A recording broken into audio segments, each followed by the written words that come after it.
130년 험악한 삶 10번째 레아와 라헬 창세기 35장 16절에서 29절 봉독했습니다. 야곱이 평생 살아간 여인의 이름을 아시죠? 라헬입니다. 네. 과연 그럴까요? 창세기 35장 19절입니다. 라헬이 죽음에 에브라 곧 베들레헴 길에 장사되었고, 네. 사랑하는 아내가 난상 끝에 죽으니까 길가에다 묵었다. 평생 사랑한 아내를 길가에다가. 왜 그랬을까요? 여행 중이라? 여행 중이니까. 근데 헤브론 목적지까지 17마일밖에 안 떨어진 곳이에요. 더 이상한 게 있어요. 죽음을 앞둔 야곱이 아들들에게 축복과 유언을 하는 게 창세기 49장 31절입니다. 아브라함과 그의 아내 사라가 거기 장사되었고 이삭과 그의 아내 리브가도 거기 장사되었으며 나도 레아를 그곳에 장사하였노라. 창세기 50장 12절에서 13절입니다. 야곱의 아들들이 아버지가 그들에게 명령한 대로 그를 위해 따라 행하여 그를 가나안 땅으로 메어다가 마므레 앞 막벨라 밭 굴에 장사하였으니. 자, 평생을 사랑한 아내는 길가에다 묻고 평소에 거들떠 보지도 않던 레아는 막벨라 조상의 무덤에 묻고 나중에 자신도 그곳에 같이 묻히는 사연은 무엇일까요? 여러분 이상하지 않습니까? 야곱이 살았을 때는 라헬과 함께 했으니까 죽은 다음에는 레아와 함께 하는 것이 공평하다고 생각하였을까요? 우리 할머니가 살아있을 때 그랬어. 나 죽고는 내 할아버지 옆에 묻지 말라고. 네. 그럴 리가요. 그럴 리가 없습니다. 그렇죠? 네. 그러면 야곱이 진정한 아내라고 인정한 사람은 레아라는 말씀 아닐까요? 네, 우리 생각과 상당히 많이 다릅니다. 성경에 레아에 관해서 알 수 있는 게 별로 없어요. 기록된 게 없어서. 그래도 두 자매가 아들을 낳고 지은 이름에는 힌트가 있어요.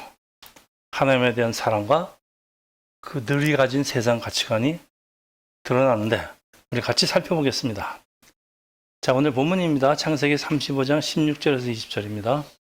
그들이 베들에서 길을 떠나 에브라스에 이르기까지 얼마 거리를 둔 곳에서 라헬이 해산하게 되어 심히 고생하여 그가 난산할 즈음에 산파가 그에게 이르되 두려워하지 말라. 지금 내가 또 등남하였느니라 하며 그가 죽게 되어 그의 혼이 떠나려 할 때 아들의 이름을 베노니라고 불렀으나 그의 아버지는 그를 베냐민이라고 불렀더라.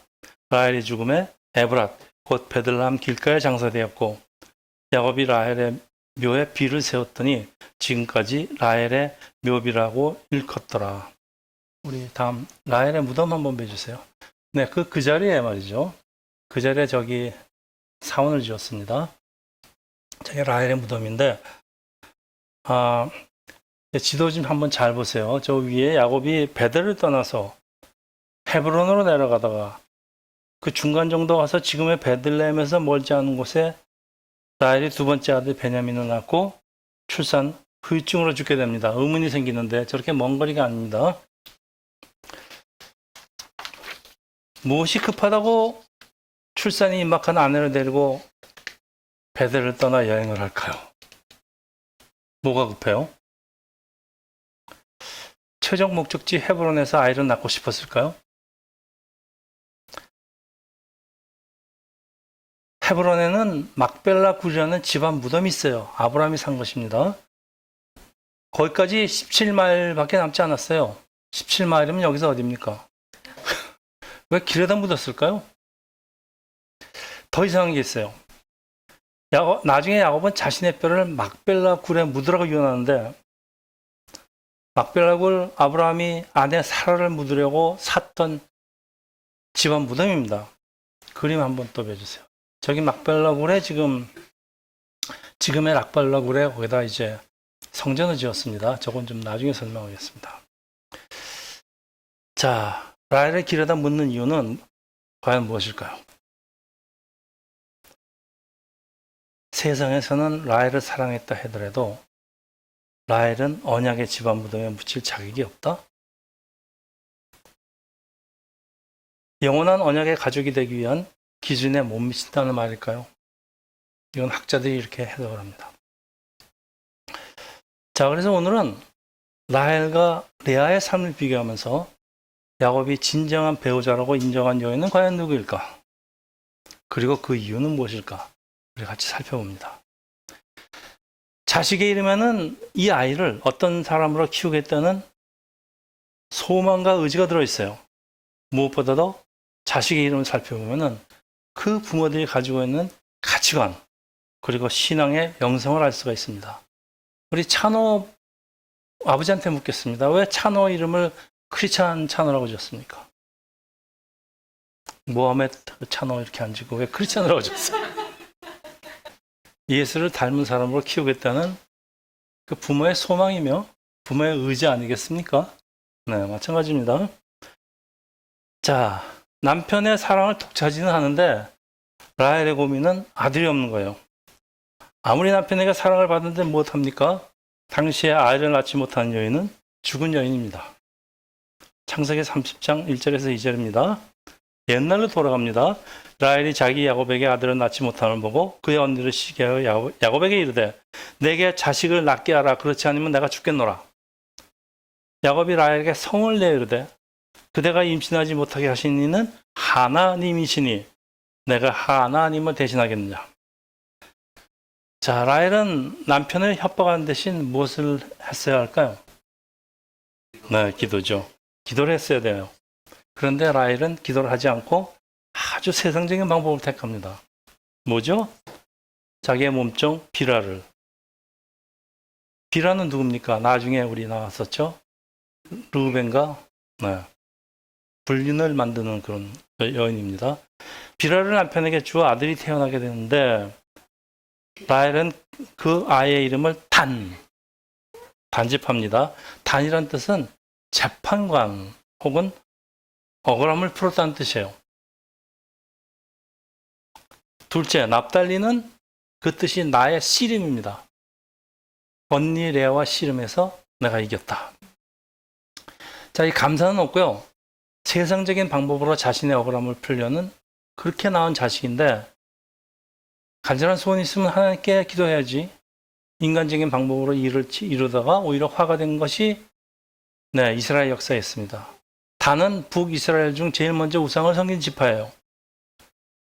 그리고 계시록에서는 구원에 제외된 지파고 또 단에서는 적 그리스도가 태어납니다.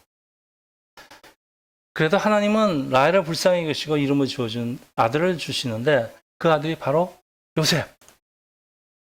여러분 요셉의 이름의 뜻을 아십니까? 다른 아들을 내게 더하시기를 원하노라 라고 이름 주어주는데 자, 그 힘들게 아들을 낳았으면 우선 감사하고 만족해야 되는데 당분간 낳자마자 또 하나 주세요. 뭡니까 이게? 욕심이 좀 지나친 것 같아요. 그런데 나중에 요셉이 두 아들 역할을 하죠.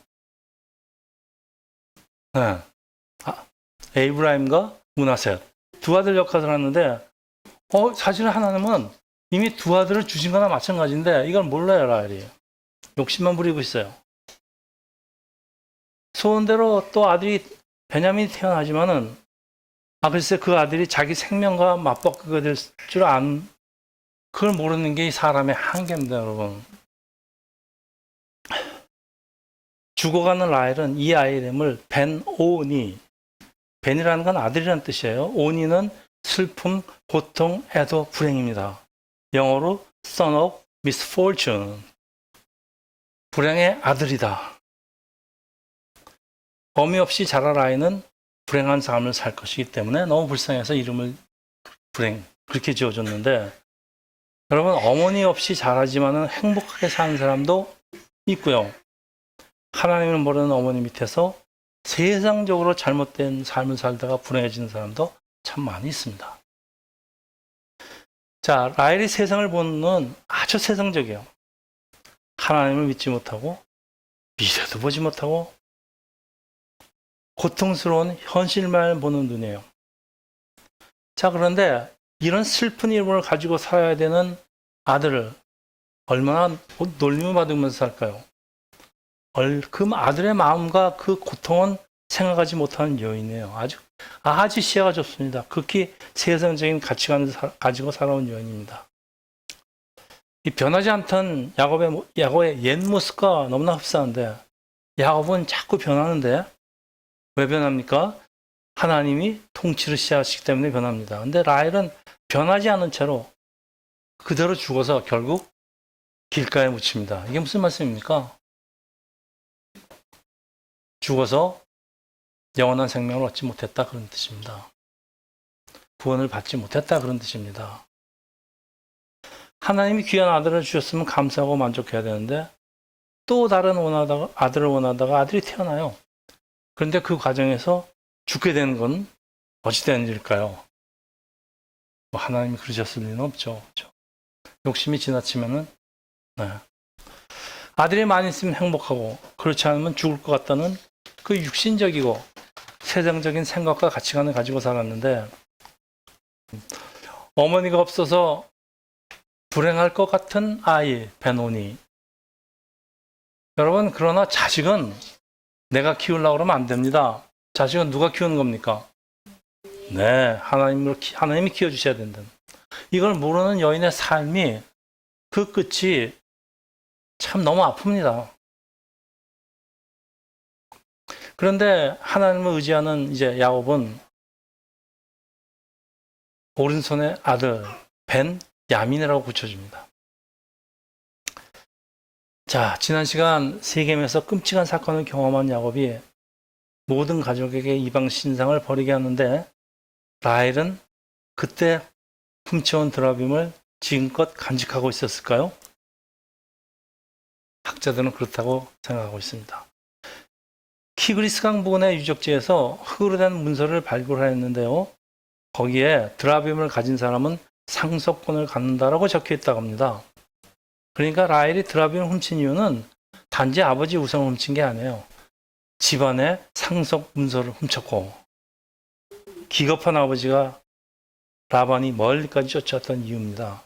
그 라반이 쫓아와서 뭐라 그럽니까? 야곱에게 나의 신을 내놓아라.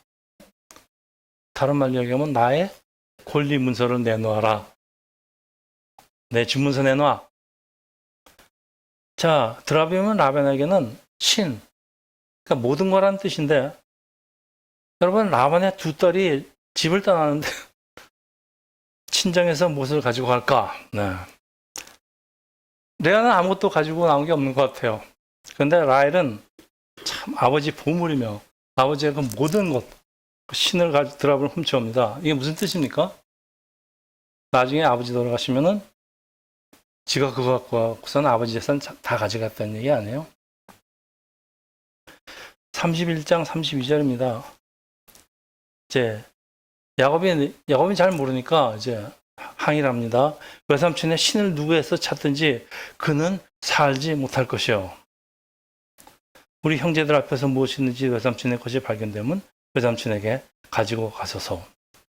야곱은 라헬이 그것을 도둑질한 줄을 알지 못하였습니다. 자, 당시 그 사실을 모르던 야곱은 훔친 사람은 반드시 죽을 것이라고 예언까지 하는데, 네, 여러분, 말에는 힘이 있어요. 야곱의 말이 라헬에게 죽음의 씨가 되었을까요? 라헬의 욕심이 너무 강했을까요? 네. 자, 이제 한편 남편의 사랑을 받지 못하는 레아는 어떨까요? 우리 지난 시간에 잠깐 다뤘지만은 첫 아들 이름이 루벤, 뜻은 보라 아들이다. 네, 이거는 재는 겁니다. 아들 낳았어. 감사하며 기도하며 둘째 아들을 낳았는데 이름이 시므온. 그 뜻이 하나님은 나를 들으셨다. 기도 많이 했다는 얘기입니다, 여러분. 셋째 아들이 태어난 축복이 계속되는데 레위, 이라는 뜻은 연합함입니다. 태어난 아들들을 연합해서 하나님 나라를 이루겠다는 어머니의 소망일 거예요, 아마. 레아는 단순히 자신의 소망을 따라서 남편과 이제는 연합할 수가 있겠다 라고 이름을 지었지만은 하나님의 뜻은 딴 데 있습니다. 레위는 이스라엘을 하나님과 연합시키는 제사장 지파를 담당하는 이스라엘 영적 리더가 됩니다. 넷째 아들, 그 이름이 유다. 유다의 뜻은 하나님을 찬양한다. 간증입니다.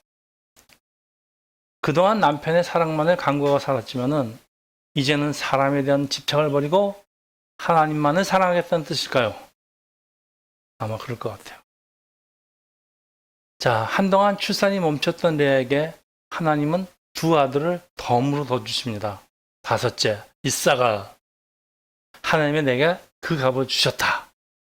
다 하나님을 찬양하고 있습니다. 여섯째, 스불론. 이제는 그가 나와 함께 살리라. 그러한 건 물론 야곱이겠지만은 하나님으로 해석할 수도 있습니다. 여러분, 레아가 지은 이름에서 무엇을 발견하십니까? 신앙, 또 이스라엘 12지파, 또 하나님에 대한 사랑, 감격, 뭐 이런 거 보이지 않습니까? 하나님을 사랑하고 감사하는 마음이 있어요. 남편 사랑을 받지 못하는 여인, 그래서 하나님만 바라는 여인에게 주시는 참 하나님의 위로와 선물이며 보상이며 축복, 참 역설적인 얘기입니다. 그렇죠? 네. 하나님은 공평하십니다. 이래서. 여러분, 원하는 것이 간절해지면은 기도도 간절해집니다. 근데 기도는 하나님과의 소통이고 하나님과의 호흡이기 때문에 간절한 기도는 하나님과의 관계가 발전할 수밖에 없어요. 슬픔 때문에 하나님을 알게 됐고 신앙이 자라는 역설로 하나님 때문에 만족하고 기뻐하는 레아, 또 그런 레아를 사랑하신 하나님은 남편의 사랑 대신에 많은 아들로 축복해 주십니다. 여러분, 유다는 이스라엘의 찬송, 유다 지파에서 다윗과 예수님이 탄생하는 것이 우연이 아니죠. 네. 자, 질문이 또 생깁니다. 레아와 라헬, 같은 아버지 라반 밑에서 자라서 같은 남편 야곱과 삶을 살아온 두 자매의 영성이 왜 이렇게 다를까요? 참 궁금합니다. 이거. 왜 이렇게 다를까요?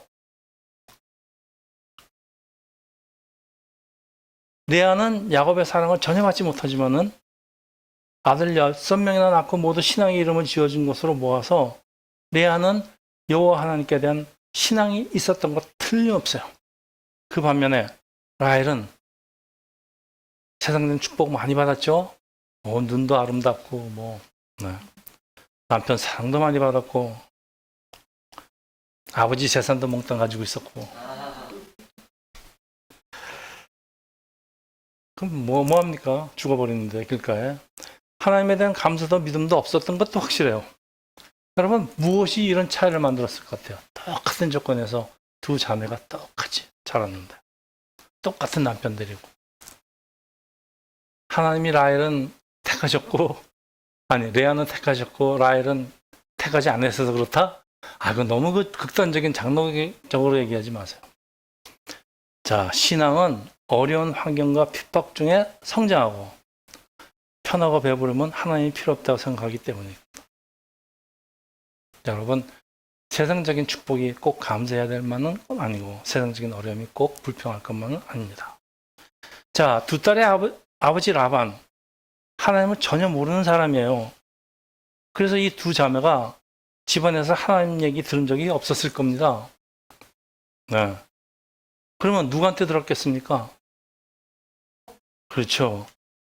여호와 하나님에 대한 것은 모두 남편 야곱으로부터 듣고 배웠습니다.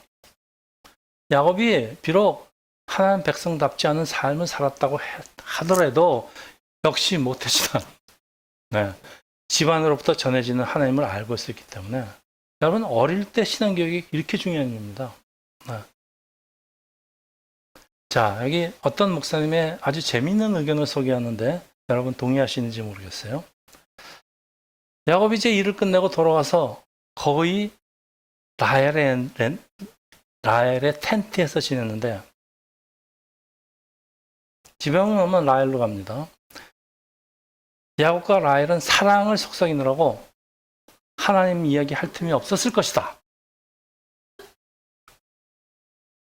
반면 라헬의 배려로 가끔씩 레아 텐트로 들어온 야곱이 레아와 사랑을 속삭일 리가 없죠. 그렇다고 긴 밤을 그냥 지낼 수도 없고 뭔가 얘기는 해야 되는데 자라면서 들었던 여호와 하나님 이야기를 하였을 것이다. 믿음은 들으면서 나고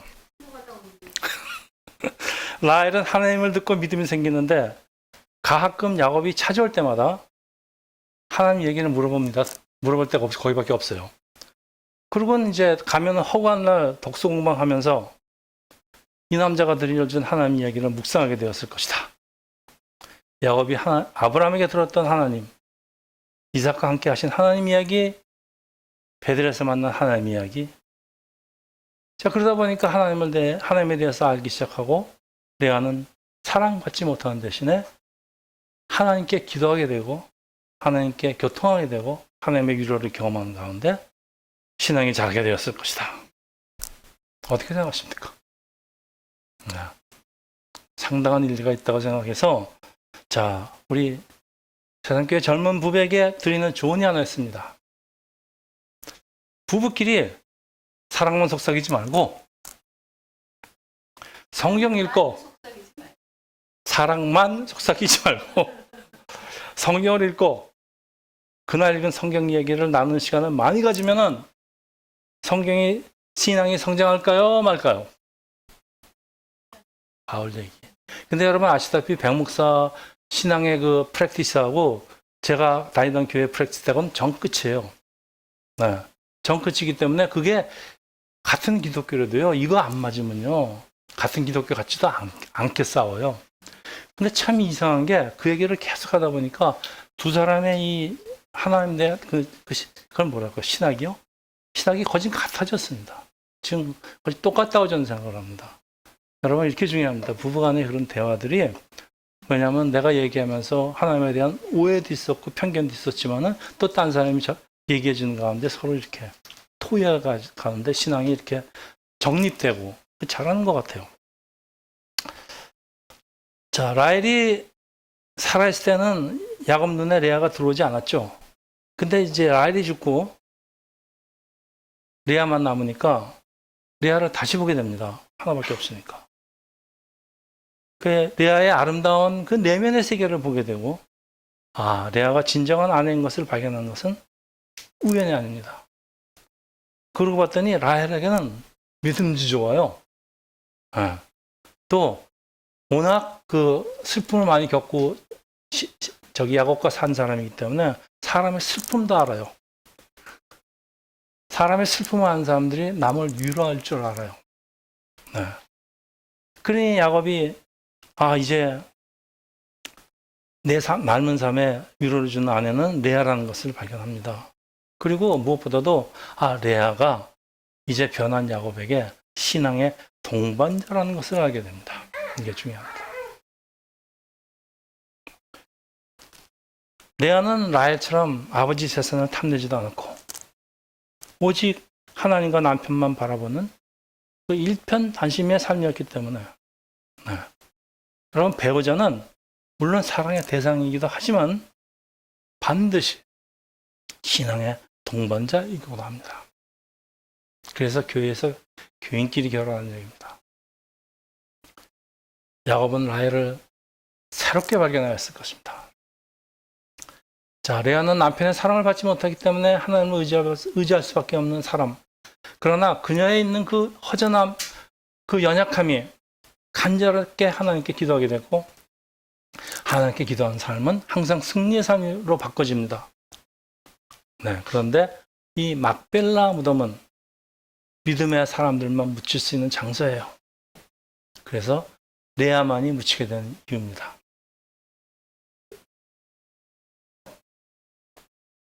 여러분, 세계의 그 역사상 4대 악처가 있는데요.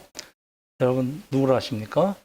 소크라테스. 그 다음에 나머지는 모르겠는데 또 하나는 요한 웨슬러입니다. 요한 웨슬러는 그 머리털이 워낙 뜯겨갖고서는 근데 또 질문이 생겼어요. 왜 하나님은 웨슬러에게 악처를 주셨을까요? 왜 주셨을 것 같아요? 이유는 저는 잘 모르겠어요. 근데 자주한 웨슬러가 집에 들어가는 걸 그렇게 싫어했대요. 그래서 항상 말 타고 다니면서 여행 다니면서 설교만 하는 거예요. 참. 자, 그 다음에 이제 오늘 본문은 이삭의 죽음을 소개합니다. 35장 28절, 29절이에요. 네. 이삭의 나이가 180세입니다. 이삭의 나이가 많아 늙어 기운이 다음에 죽어 자기 열조에게로 돌아가니 그의 아들 에서와 야곱이 그를 장사하였더라.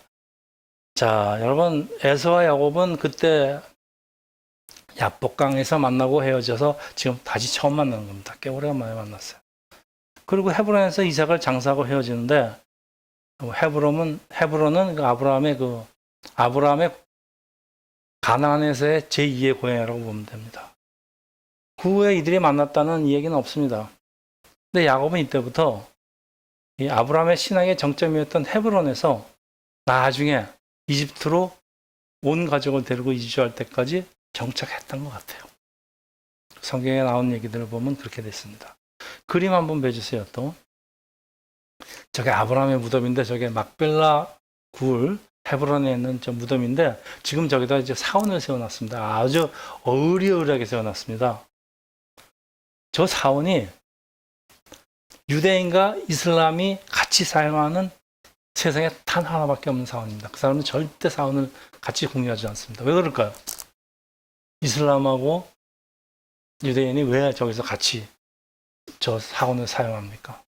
공통의 조상을 갖기 때문입니다. 자, 이제 말씀을 좀 마치겠는데요. 이삭이 죽고 나니까 이제 야곱은 아브라함의 3대째 믿음의 후손이 되는데 또 이삭은 이 사건과 함께 마지막으로 12번째 아들 베냐민이 태어납니다. 네. 자, 베냐민, 다른 아들들은 모두 밧단 아람에서 출생했는데 베냐민만이 약속의 땅 가나안에서 출생한 단 하나의 아들이 됩니다. 여러분, 지난 시간에 제가 잠깐 설명을 했었지만은 야복나루에서 야곱이 고한 부군을 얻어맞고 아이를 가질 수 없게 되었다고 주장하는 학자들의 말이 맞다면은 어떻게 수십 년이 지난 후에 야곱은 베냐민을 낳을 수 있었을까요? 베냐민은 마치 아브라함이 100세에 낳은 이삭처럼 사람의 능력이 아니고 하나님의 능력으로 주신 아들이란 뜻일까요? 자, 하나님은 야곱의 12아들과 12지파의 기초를 완성하기 위해서 마지막 베냐민으로 12를 채워주시는데 여러분, 이스라엘의 12지파를 완성시키는 하나님의 역사입니다. 그런데 하나님의 뜻이 이 땅에 이루어지기 위해서는 누군가의 헌신, 희생, 죽음이 필요하기 때문에 라헬의 죽음이 새 생명의 탄생으로 이어진다는 뜻일까요? 저는 계속 질문하고 있는데 여기에 대한 대답은 아무도 할 수가 없습니다. 자, 성경은 한 사건을 더 소개합니다. 35장 22절이에요. 이스라엘이 그 땅에 거주할 때 르우벤이 가서 그의 아버지의 첫 비로와 동침하며 이스라엘이 이를 들었더라. 야곱의 아들은 12이라. 그리고 이제 야곱의 아들들 이야기가 계속되고 있습니다. 애당초 라헬이 자기의 종을 자기 남편에게 준 것부터가 잘못이에요. 이 패륜을 저지른 르우벤은 12지파에서 제외되지는 않았어요. 그렇지만은 장자권은 두 아들의 역할을 하는 요셉에게 넘어가는 것과 마찬가지입니다. 그리고 이스라엘을 치리하는 권은 유다에게 주어집니다. 자, 베냐민 출생으로 12명의 아들, 12지파가 완성되는데 이 12라는 숫자는요, 이스라엘에게 한 나라를 구성하는 완성하는 그 완전수입니다. 그래서 예수의 제자가 12명이라는 뜻은 하나님의 나라가 하나님의 교회가 예수님의 12제자들을 통해서 완성된다는 그런 뜻입니다. 하나님이 베냐민을 마지막으로 주시고 12지파를 12아들을 채워주시고 그 12아들이 12지파의 근원이 되는 그런 과정에는 우리가 이해할 수 없고 우리가 알 수 없는 하나님의 비밀이 많이 숨겨져 있는 것 같아요. 자, 끝으로 막벨라 굴은 무엇일까요? 막벨라 굴은 오늘의 교회의 역할을 상징하는 것 같아요. 야곱이 레아를 막벨라에 묻는 것은, 그리고 자기 자신도 묻으라는 이유는 그 막벨라 굴에 교회를 상징하는 그 교회에다가 우리의 부활의 소망과 함께 죽고 묻히는 것을 상징합니다. 그래서 중요합니다. 우리가 교회에서 머무르다가 교회에 묻혀야 된다는 사실, 이 땅에서는 나그네로 살다가 본향인 천국, 막벨라가 상징하는 본향의 천국에서 영원히 살기 때문에 하나님을 사랑하는 레아는 막벨라 굴에 묻히지만은 세상적인 레아는 아무리 남편의 사랑을 독점했지만은 남편과 같이 묻히지 못하고 어디 묻힙니까? 세상 길가에 묻힙니다. 우리의 소망도 막벨라 굴에 나의 이름을 올리고 천국에서 부활하는 것이죠. 그리고 이 땅에서 우리는 나그네의 삶인데, 하나님만을 사랑하다가 영원한 언약의 무덤에 묻히시겠습니까? 아니면은 여러분 세상을 사랑하다가 세상을 즐기다가 세상 가는 길 아무 곳에 묻히시겠습니까? 참 심각한 질문입니다. 여러분, 이 세상의 삶은 참 짧습니다. 이 짧은 세상의 나그네의 삶이 우리가 영원히 묻히고 영원히 살 것을 결정한다는 사실 잊지 마시기 바랍니다. 기도합니다. 할렐루야. 하나님 아버지, 오늘 레아와 라헬의 삶을 비교하면서 우리가 이 땅 삶을 하나님만 사랑하면서 언약의 자손들이 묻혀 영원히 사는 그 막벨라 굴에 묻히는 저희들 될 수 있도록 우리의 세상의 삶을 축복하시고 우리를 영원한 천국으로 인도하여 주시기를 예수 그리스도의 이름으로 감사드리며 기도합니다. 아멘.